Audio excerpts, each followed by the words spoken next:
नमस्कार बच्चों, स्वागत है आप सबका हमारे यूट्यूब चैनल गुरुकुल एकेडमी में।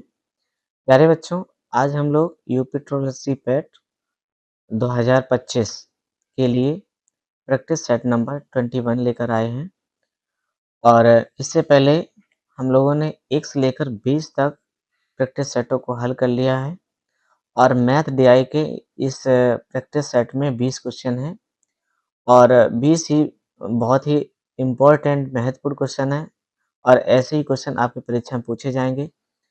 तो देर ना करते हुए शुरुआत करते हैं और वीडियो को शुरू से लेकर लास्ट तक देखिएगा, तो निश्चित तौर पर आपको इस डीआई के सारे प्रश्न अच्छे से समझ में आएँगे। ठीक है?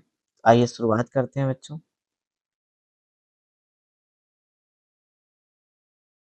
चलिए बच्चों, शुरू करते हैं अपने पहले प्रश्न की। देखिए इसमें हमें 1 से लेकर 5 तक प्रश्न दिए गए हैं। नीचे दिया गया पाई चार्ट एक देश के राज्यों द्वारा प्राप्त वार्षिक बर्फबारी को दर्शाता है। बर्फबारी को देश की कुल वार्षिक बर्फबारी के प्रतिशत के रूप में दर्शाया गया है। तो यहाँ पर आप देखिए S1, S2, S3 ये आपके एक तरीके के राज्य दे रखे हैं। S7 तक हैं और इनका इसका परसेंटेज दे रखा है। अब प्रश्न में देखिए क्या पूछा गया है कि यदि देश द्वारा प्राप्त वार्षिक बर्फबारी 700 सेमी है। देश द्वारा प्राप्त जो वार्षिक बर्फबारी है वो 700 सेमी है। तो S5 द्वारा प्राप्त मासिक बर्फबारी कितनी होगी? तो यहाँ पर सबसे पहले आप देखिए S5 की वार्षिक बर्फबारी कितनी है?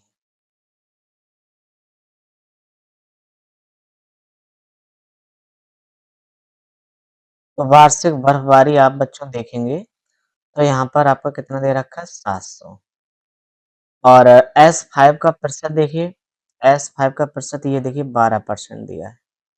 तो इसको हम लोग 12/100 कर लेंगे। तो 0 से 0 कैंसिल हो गया, 12 सत्ते 84। तो ये आपका 84 सेंटीमीटर आ गया।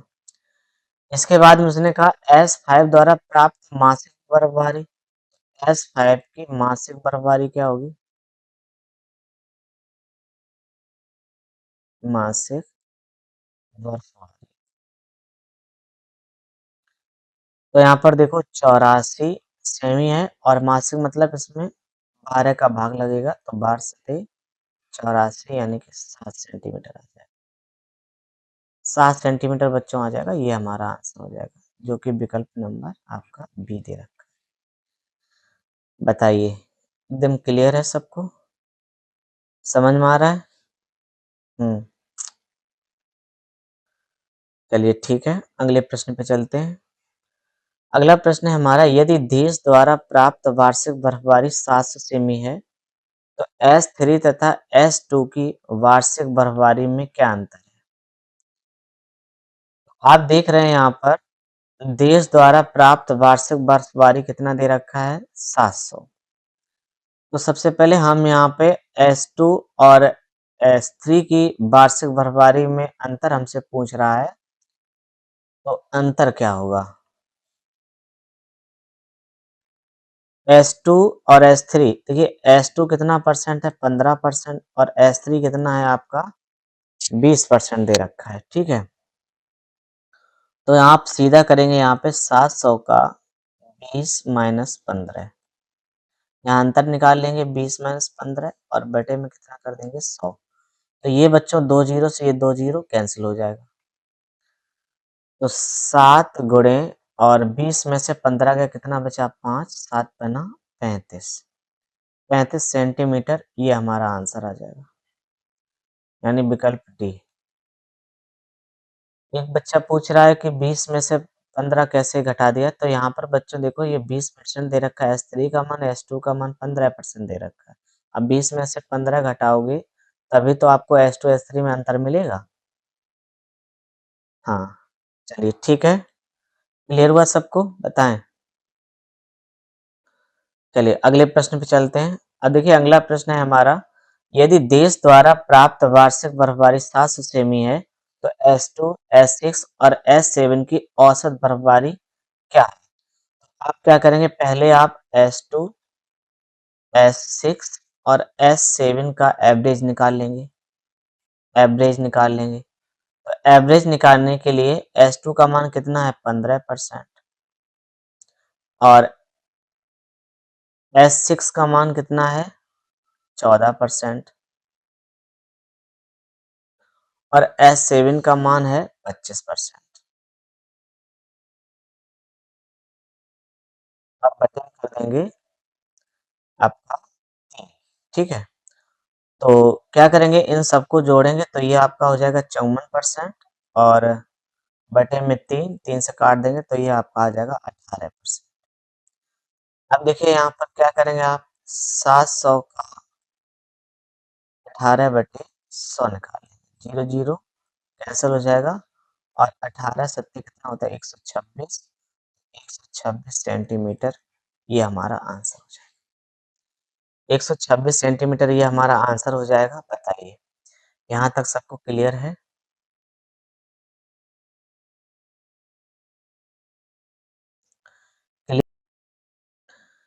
चलिए बच्चों अगले प्रश्न पे चलते हैं। तो अगला प्रश्न देखिए हमारा चौथा क्या लिखा है, S5 और S2 की वार्षिक बर्फबारी का अनुपात क्या है? तो यहाँ पर देखिए S5 S5 आपका बच्चों कितना दे रखा है ये 12%, S5 और S2 S5 जो है ये 12% है और S2 आपका कितना है ये 15% दे रखा है। तो 3 से काट देंगे, 3 चौको 12 और 3 5 15 यानी कि 4:5। ठीक है 4:5 यानी कि विकल्प आपका बी जो है ये सही है। हाँ ठीक है आसान प्रश्न है। ओके चलिए अगले प्रश्न पे चलते हैं। देखिए क्या पूछा है यहाँ पर, यदि देश द्वारा प्राप्त वार्षिक बर्फबारी 700 सेमी है तो S5 की वार्षिक वर्षा और S6 की वार्षिक बर्फा से कितना परसेंट कम है? तो यहाँ पर देखिए 700 का S5 का पहले निकाल लीजिए। S5 का कितना 12% दे रखा है तो यहाँ पर 12/100 तो 12 सत्ते कितना आ जाएगा 84 सेंटीमीटर। और S6 का अगर हम देखें तो S6 का देखिए कितना दे रखा है, S6 14% दे रखा है तो 700 का 14/100 ये दो कैंसिल हो जाएगा, 4×7=98 ये आ जाएगा। ठीक है अब उसने पूछा है कि ये कितने परसेंट कम है तो इसका प्रतिशत निकाल लेंगे। प्रतिशत कमी क्या हुई है 84 से घट के 98 हुआ तो आपको सामने कमी दिख रही है तो 98 माइनस 84/98 तो यहाँ पर कितना बचेगा 14 और यहाँ कितना 98 × 100 14 से 98 काटेंगे 4×7=98 और 7 का भाग लगाएंगे इसमें तो 14.28%, 14.28% ये हमारा आंसर। बताइए इस डीआई के जो पाई चार्ट के क्वेश्चन 5 थे, पांचों ही आसान थे, आराम से लग गए। किसी को कोई दिक्कत हो तो बताओ भाई, कोई दिक्कत नहीं है ना? आगे चलें? चलिए ठीक है आगे चलते हैं हम लोग।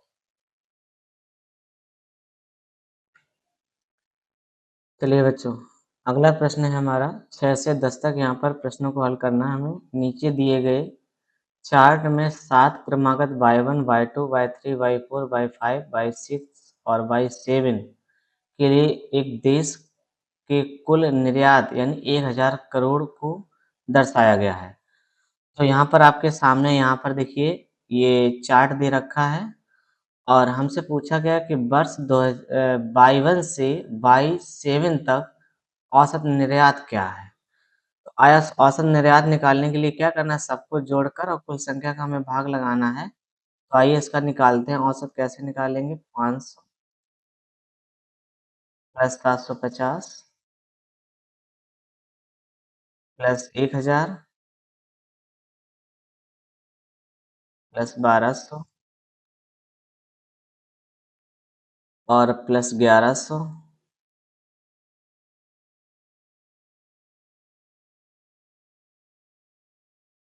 1100 प्लस 900 प्लस 900 और प्लस में आपका कितना है 1300। ठीक है, इन सबको हम क्या करेंगे जोड़ लेंगे और जोड़ के क्या करना है हमें भाग लगाना है और कितने का 7 जोड़ के क्या करना है 7 का भाग लगाना है बच्चों। तो यहाँ पर इन सबको आप जोड़ोगे तो आपका हो जाएगा 6750 और इसमें हम 7 से भाग लगाएं तो 7 ने 63 7 छिंग 42 और 7 चौको 28 दशमलव 7 दूनी 14 7 अट्ठे 56।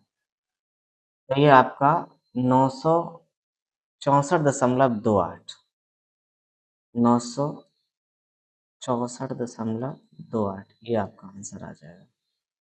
ये आपका आंसर हो जाएगा जो कि विकल्प में आपका सी दे रखा है। ठीक है बच्चों, सबको जोड़ के आपको क्या करना है इन सबको जोड़ना है और 7 से कि ये 7 आपके क्रमागत वर्ष हैं तो इन 7 वर्षों का क्या लग जाएगा इसमें भाग लग जाएगा। ठीक है, चलिए अगले पृष्ठ पे चलते हैं।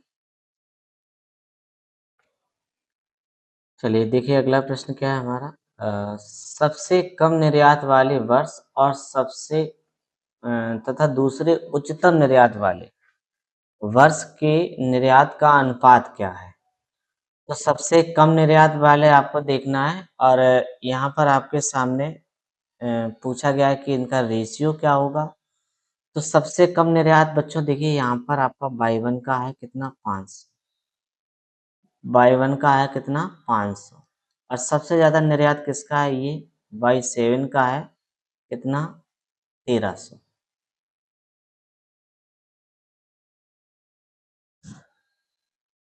हाँ दूसरे सबसे उच्चतम निर्यात वाला पूछा है, सबसे उच्चतम वाला नहीं दूसरा, इसको कैंसिल कर देते हैं। यहाँ पर देखो दूसरा सबसे उच्चतम निर्यात कितना है 1200 तो यहाँ 1200 लिख देंगे तो 2 जीरो से ये 2 जीरो कट जाएगा आपको कितना आ जाएगा 5000। ये आपका आंसर हो जाएगा 5500 क्योंकि विकल्प नंबर आपका सी बच्चों ने। ठीक है, क्लियर हुआ बताएं।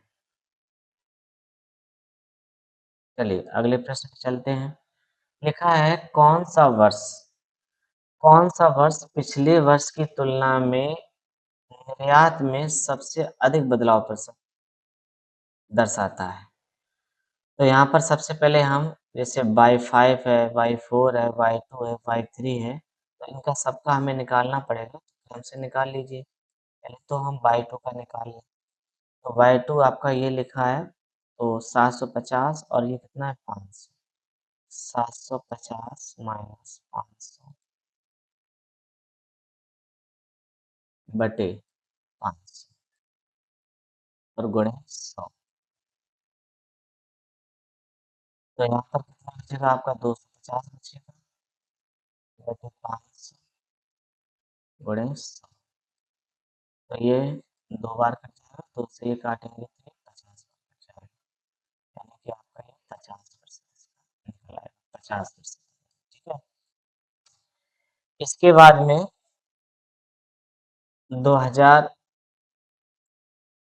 और इसका चेक कर लीजिए Y2 का हो गया Y3 का देख लीजिए Y3 आपका ये रहा 1000 माइनस 750 बटे 750 गुणे 100। तो ये कितना बचेगा 250 बचेगा और बटे 750 और गुणे 100। जीरो से जीरो कट गया 25 किया 75 ये आपका 33.33% आ जाएगा। और Y4 का अगर आप निकालेंगे Y4 का तो Y4 आपका ये रहा और इन दोनों में अंतर कितने का 200 का अंतर है। ठीक है, तो 1200 माइनस 1000 बटे 1000 और गुणे 100।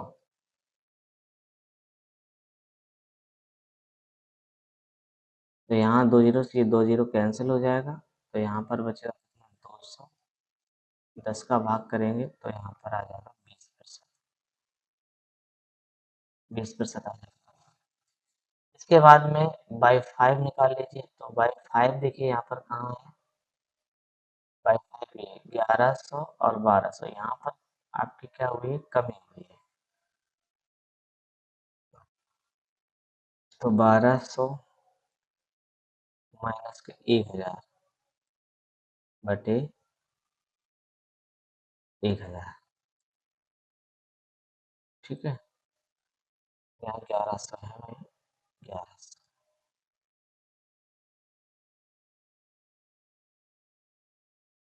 तो घटाएंगे, यहाँ पर कितना बचेगा, 100 बचेगा।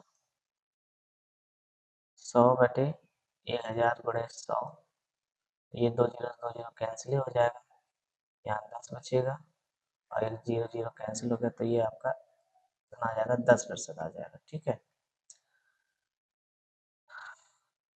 तो यहाँ आपसे पूछ रहा था कि कौन सा वर्ष पिछले वर्ष की तुलना में निर्यात में सबसे अधिक बदलाव को दर्शाता है। तो यहाँ पर जो Y2 है आपका, इसमें देखिए सबसे अधिक बदलाव है Y2 में, ये आपका Y2 रहा। तो यहाँ पर 50% जो है सबसे ज़्यादा बदलाव है, तो ये आपका आंसर हो जाएगा, ठीक है बच्चों। तो बताइए, ये हम लोगों ने प्रतिशत निकाले हैं, क्या इसमें किसी को दिक्कत है प्रतिशत निकालने में? किसी को दिक्कत है क्या, बताइए। कोई दिक्कत वाली बात नहीं है ना, पिछले वर्ष की तुलना में आपको तुलना करवाते जाना है, और तुलना करवाते चलेंगे आप तो आराम से परसेंटेज निकाल लेंगे। चलिए आगे चलते हैं, क्वेश्चन नंबर 9। कितने ऐसे वर्ष हैं जिसमें निर्यात अपने ठीक पिछले वर्ष की तुलना में अधिक हुआ है? चलिए, अब देखो प्रश्न क्या कह रहा है, इसको ध्यान से समझें। कितने ऐसे वर्ष हैं जिसमें निर्यात अपने ठीक पिछले वर्ष की तुलना में अधिक हुआ है? देखो यहाँ पर 500 से बढ़कर 750 हो रहा है, एक तो ये वृद्धि हो रही है, और यहाँ पर देखिए Y2 में वृद्धि हुई है, और यहाँ पर देखिए Y3 में वृद्धि हुई है, ठीक है, Y3 में भी वृद्धि हुई है आपकी, और बाई 4 में वृद्धि, लेकिन यहाँ पर कमी हो गई है, इसको कैंसिल कर देंगे। यहाँ पर भी क्या हुई, कमी हुई, इसको कैंसिल कर दें, और फिर यहाँ वृद्धि हो रही है।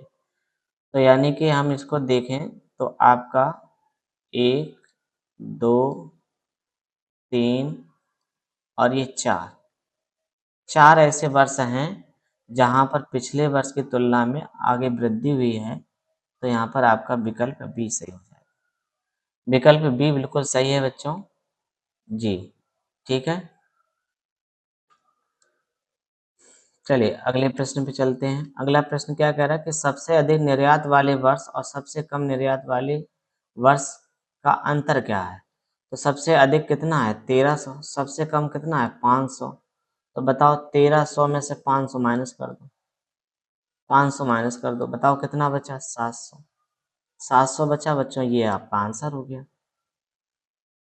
सॉरी, 13 में से 5 गया, 8 बचा, 800। 800 बचा बच्चों, 800, विकल्प सी सही है, ठीक है। हाँ ठीक है, तो हम लोगों ने 10 प्रश्न कर लिए हैं, तो यहाँ पर अभी तक कोई DI का क्वेश्चन जो है कोई कठिन नहीं आया है, आराम से हम लोगों ने हल कर लिया। चलिए आगे चलते हैं। इस DI में हम लोग 11 से 15 तक क्वेश्चन को करेंगे। निम्न तालिका का अध्ययन करें और उस पर आधारित सवालों के जवाब दें। निम्नलिखित तालिका में कुछ वर्षों तक के लिए किए गए एक कंपनी का व्यय यानी लाख में वर्ष के रूप में दिया गया है। तो यहाँ पर देखिए ये वर्ष दिया, ये वेतन है, ईंधन, परिवहन, बोनस, ऋणों पर ब्याज और ये कर दे रखा है। उसने क्या कहा है कि प्रश्न नंबर 11 में वर्ष 2001 के दौरान वस्तुओं पर कंपनी का कुल खर्च कितना है?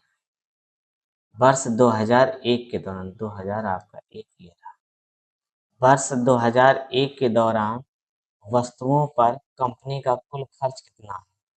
वस्तुओं पर कुल खर्च कितना मतलब हमें ये सबको ऐड करना है। इन सबको 2001 वाले को ऐड कर लीजिए, तो यहाँ पर देखिए 336 लिखा हुआ है। 336 लिखा हुआ है और इसके बाद में 133 लिखा है, फिर 3.48 लिखा है और फिर हम 36.4 ऐड करेंगे और फिर ये 88, ठीक है। और इन सबको जोड़ेंगे तो आपका हो जाएगा 597.08 लाख। इनके जोड़ने का आपको 597.08 लाख। देखिए विकल्प डी दे रखा है तो आपका विकल्प डी जो है वो बिल्कुल सही हो जाएगा बच्चों। ठीक है, बताइए क्लियर हुआ सबको? ओके, क्लियर है। चलिए, अगला प्रश्न है कि सभी वर्षों के लिए करों पर कुल व्यय के साथ, सभी वर्षों के लिए करों पर कुल व्यय के साथ क्रमशः सभी वर्षों के कुल बोनस के बीच अनुपात कितना है? चलिए, सवाल को थोड़ा बड़ा हो गया है, इसमें कोई इतना ज़्यादा बड़ा भी नहीं कि हल ना किया जा सके। सभी वर्षों के लिए कहा है करों पर कुल व्यय, करों पर ये देखिए आपके कर, ये करों पर कुल व्यय है और फिर ये बोनस पे, ठीक है। तो आप क्या करेंगे, इनको जोड़ लेंगे। तो कर को पहले हम जोड़ते हैं तो यहाँ पर कितना हो जाएगा, 83, 108, 74 और 88 और ये आपका 98 हो जाएगा। तो इसको जोड़ेंगे 451 हो जाएगा और ये बोनस जोड़ लीजिए, बोनस। तो बच्चों बोनस कितना हो जाएगा, 3, 2.52, 3.84 प्लस 3.68 प्लस 3.96, ठीक है। और इन सबको हम लोग ऐड करेंगे तो ये आपको कितना हो जाएगा, 17 हो जाएगा बच्चों। अब इनका रेशियो पूछ दिया गया है तो 451 रेशियो 17, ये आपका आंसर हो जाएगा। विकल्प सी दे रखा है। कितना आसान प्रश्न पूछा गया है, बताइए। बताइए क्या किसी को दिक्कत हो रही है सवाल को लगाने में? सीधे सीधे बिल्कुल सवाल हैं, इसमें आपको दिक्कत नहीं आनी चाहिए। अगला प्रश्न है ईंधन और परिवहन, ईंधन और परिवहन रूपों पर व्यय वर्ष 2001 में वेतन पर खर्च कितना है? तो इसको हम लोग लगाते हैं तो यहाँ पर देखिए वर्ष 2001 में ईंधन पे जो खर्च है वर्ष 2001 में, और ईंधन पे खर्च कितना है, 133। तो यहाँ पर ईंधन पे बच्चों खर्च कितना हो जाएगा, 133, ठीक है। और इसके बाद में वेतन पे खर्च देख लो, वेतन पर खर्च, तो वेतन पे खर्च बताओ कितना आ जाएगा। वेतन आपका ये रहा, वेतन पे खर्च कितना है यहाँ पर, 336, 336 हो जाएगा। तो इसका प्रतिशत निकालना है, 133/336 गुणे 100। बच्चों इसको हम लोग सॉल्व करेंगे तो ये आपका आ जाएगा 39.58%, ठीक है। 39.58% है तो भाग लगा लीजिए आप लोग आराम से, तो ये आपका आंसर हो जाएगा 39.58%। चलिए अगले प्रश्न को देखते हैं। तो यहाँ पर लिखा है 199 में वेतन पर खर्च और कर पर खर्च से कितने परसेंट अधिक है? तो 199 देखिए, ये वेतन पे 342 और कर पर खर्च कितना है आपका? कर पर खर्च है कितना? 108, ठीक है। तो यहाँ पर निकाल लेते हैं हम लोग, 342 माइनस 108 बटे 108 गुणे 100। तो बच्चों 342 में से 108 हम लोग घटाएंगे तो ये कितना आ जाएगा, 234 आ जाएगा और बटे 108 गुणे 100, ठीक है। और इसको थोड़ा हल कर लेते हैं, 2 पंचे 10 और 2 चौके 8, 2 से काटेंगे, 2 एकम 2, 2 एकम 2, 2 सत्ते 14 और 170 डबल जीरो में जब हम लोग 54 का भाग लगाएंगे तो ये बच्चों आ जाएगा आपका 54.01%, 54.01%, 0.1% आपका आ जाएगा यहाँ पे। अ, ठीक है? नहीं, नहीं बात गलत हो रहा है।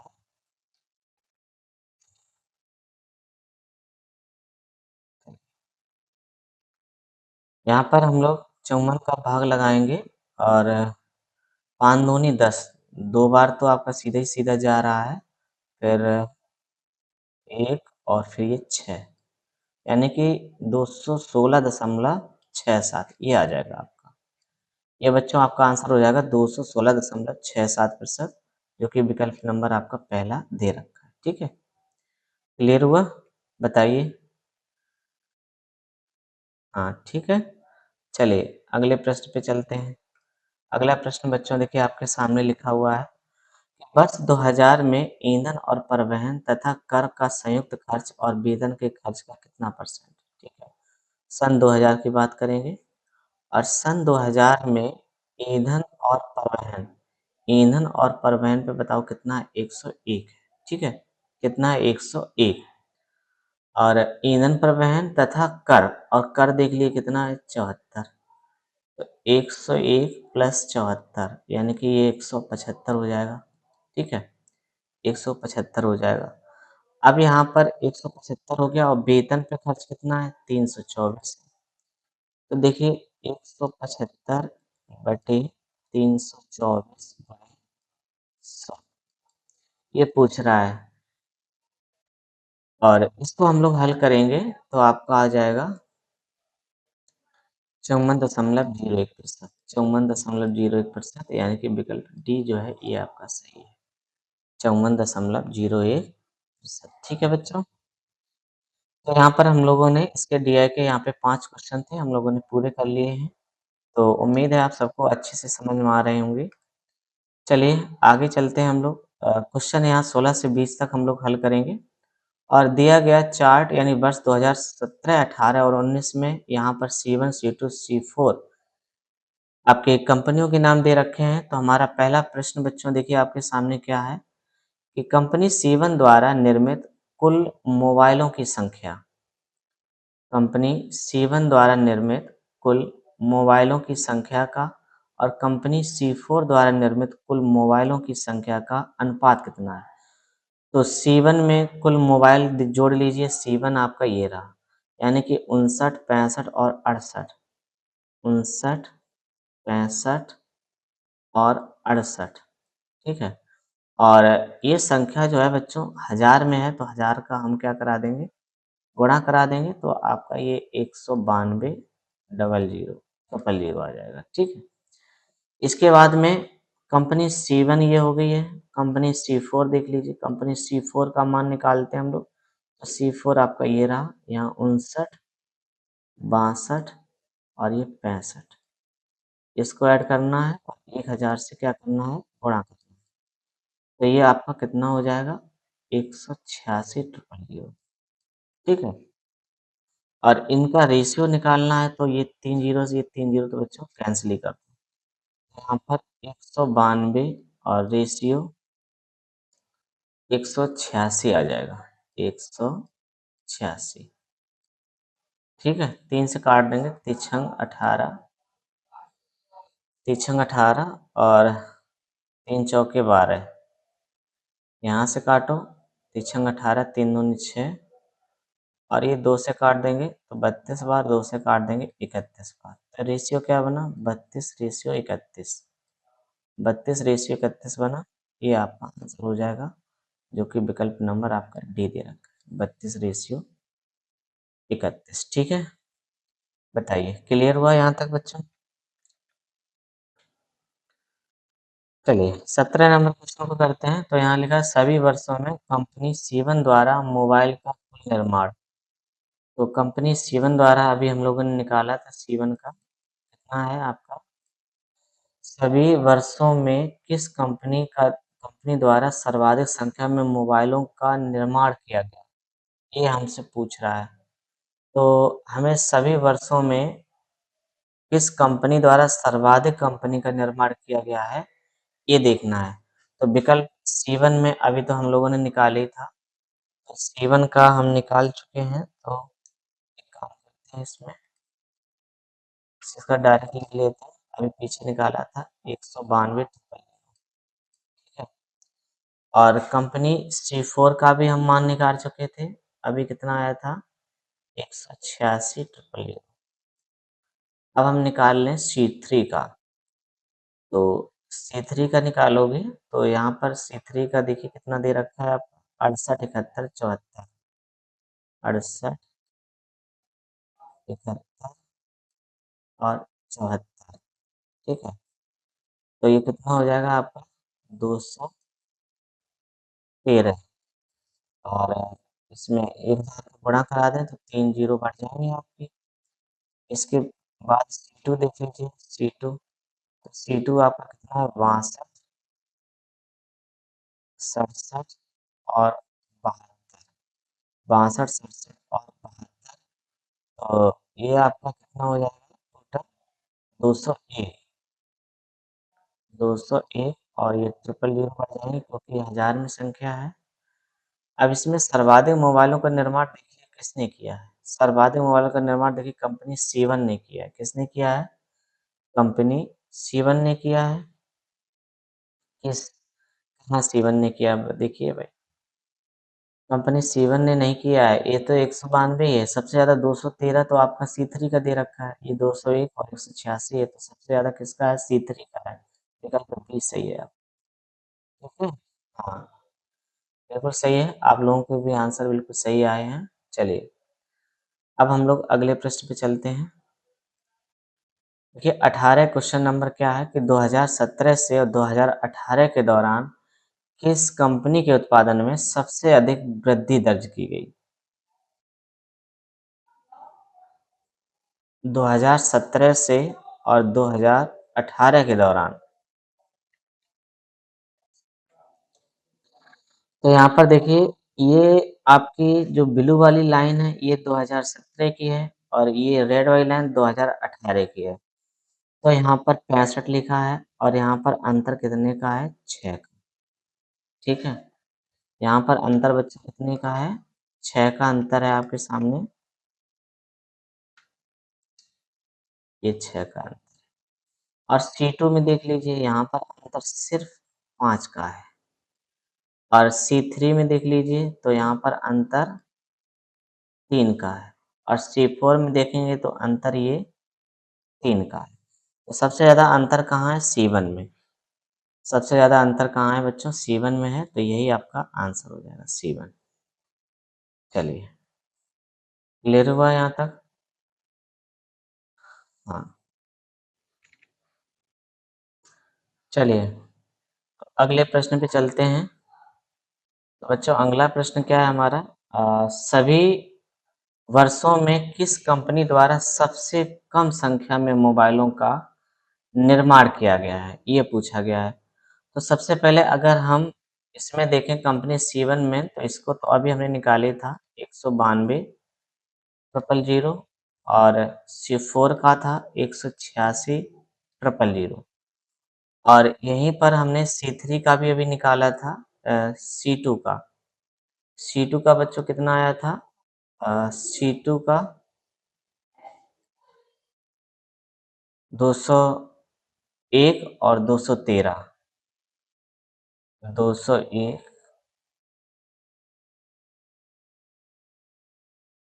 और ये C3 का है 213, ठीक है।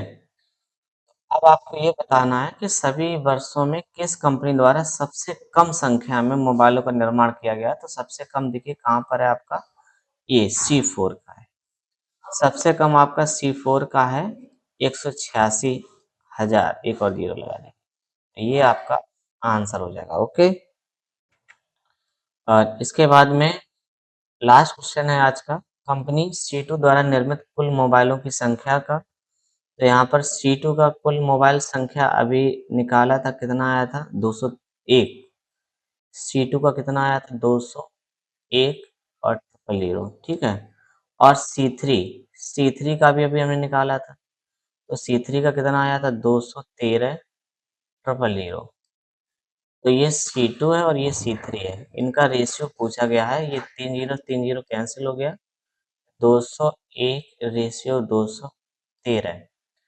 तो यहाँ देखिए बच्चों, ऑप्शन में ये मैच नहीं कर रहा है, तो एक बार और कटेगा ये। 3 से काट दीजिए, 3 18, 3 सत्ते 21 और 3 सत्ते 21, 3 एकम 3, तो 67 अनुपात 71, 67 अनुपात 71, सी सही है।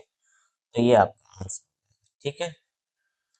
तो बच्चों, इस डीआई में कुल 20 क्वेश्चन थे और 20 क्वेश्चनों को बहुत ही आराम से हम लोगों ने सॉल्व किए, कहीं दिक्कत नहीं आई, कोई कठिन प्रश्न नहीं था। बस सवाल को ध्यान से पढ़िएगा, समझिएगा और आप उनको हल कर पाएँगे। ऐसे ही सेम परीक्षा में पूछे जाएँगे। बिल्कुल निश्चिंत रहिए, कोई कठिन नहीं आएगा। हमारे द्वारा पढ़ाए गए अगर आपने 21 वीडियो को पूरा-पूरा देख लिया तो निश्चित तौर पर आपको डीआई की समस्या बिल्कुल जड़ से खत्म हो जाएगी, ठीक है? तो आज के लिए इतना ही रखते हैं। थैंक यू सो मच आप सब लोगों का वीडियो को पूरा और लास्ट तक देखने के लिए।